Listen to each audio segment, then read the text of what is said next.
السلام علیکم دوستو، آپ دیکھ رہے ہیں یوٹیوب چینل نالج لائبریری اور آج کی ہماری ویڈیو کا عنوان ہے کائنات دھواں دھواں تھی۔ دوستو، آج سے 1500 سال قبل کسی کے تصور میں یہ بات نہیں تھی کہ کائنات ابتدا میں دھواں دھواں تھی۔ اس میں اجرام فلکی پیدا کیے گئے۔ ہاں، جدید سائنس یہ کہتی ہے کہ کائنات کی تشکیل ایسے گیسی مادے سے ہوئی جو ہائیڈروجن اور ہیلیم جیسے عناصر سے مرکب تھا اور آہستہ آہستہ گردش کر رہا تھا۔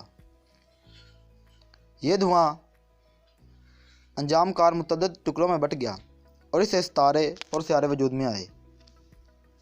اس دور کے سائنسدانوں نے اس دھوئیں کو انتہائی طاقتور اور دوربینوں سے دیکھا۔ یہ مشاہدہ کیا گیا کہ کس طرح اس سے آج ستارے بنتے آ رہے ہیں۔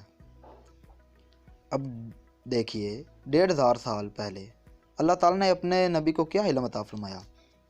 دوستو، آیات مبارکہ کا ترجمہ ہے۔ پھر وہ آسمان کی طرف متوجہ ہوا جو اس وقت محض دھواں تھا۔ اس نے آسمان اور زمین سے کہا، وجود میں آ جاؤ، خواہ تم چاہو یا نہ چاہو۔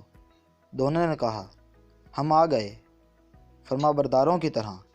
دوستو، نو مسلم موریس بکائے لکھتے ہیں، کائنات کے ابتدائی مرحلے دخان یعنی دھوئیں کی موجودگی، جس کا حوالہ قرآن مجید میں دیا گیا ہے اور جس سے مراد مادے کی زیادہ تر گیسی حالت ہے، صریحاً اس ابتدائی تخلیق کے تصور سے مطابقت رکھتی ہے جو جدید سائنس نے پیش کیا۔ دوستو،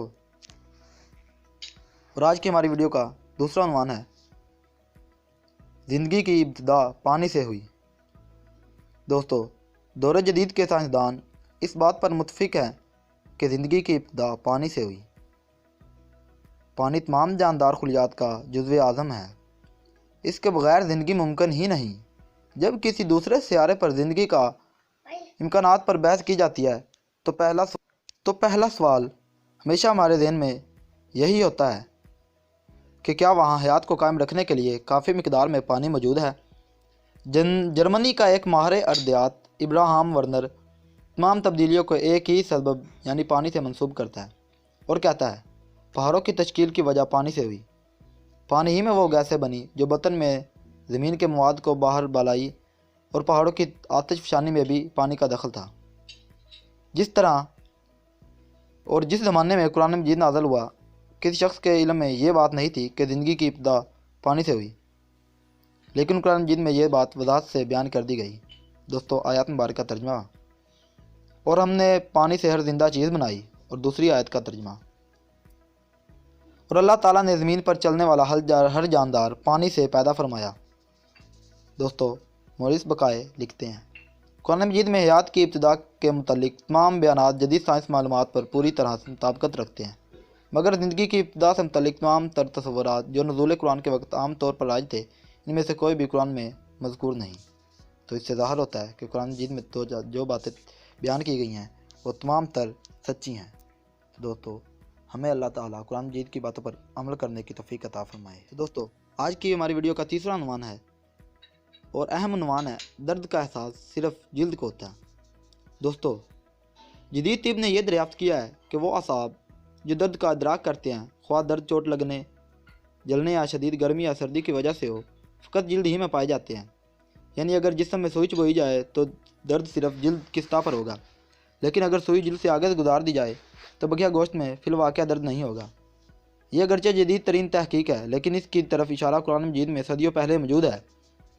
دوستو، آیات مبارکہ ترجمہ، جن لوگوں نے ہماری آیات ماننے سے انکار کر دیا، ہم انہیں بالیقین ہم آگ میں جھونکیں گے، اور جب ان کے بدن کی کھال گل جائے گی تو اس کی جگہ دوسری کھال پیدا کر دیں گے تاکہ وہ خوب عذاب کا مزہ چکھیں۔ بے شک اللہ تعالیٰ بہت زبردست بڑی حکمت والا ہے۔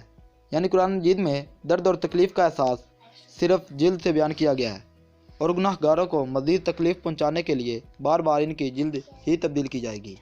تو دوستو، آج کی ہماری ویڈیو آپ کو کیسی لگی ہمیں کمنٹ باکس میں مطلع ضرور کیجیے گا۔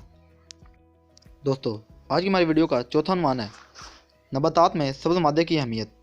دوستو، دور جدید میں سائنسدانوں نے یہ دریافت کیا کہ جب پودے پانی جذب کرتے ہیں تو ان میں ایک سبز رنگ کا مادہ پیدا ہوتا ہے جسے انگریزی زبان میں کلوروفل کہتے ہیں۔ یہی وہ مادہ ہے جس کے ذریعے سے نباتات میں دانے اور پھل پیدا ہوتے ہیں۔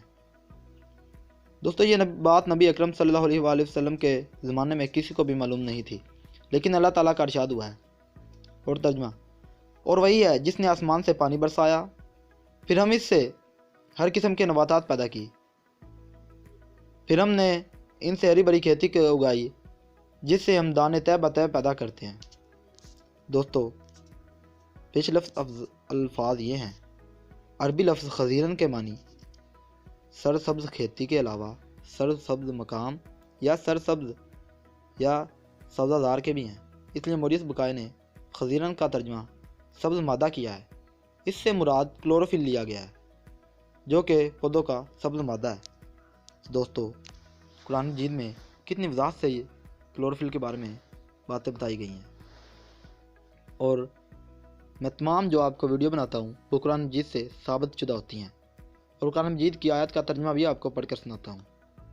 تو دوستو ہمارا یوٹیوب چینل نوری لائبریری کو سبسکرائب کریں اور ہمارے آنے والی ویڈیو کا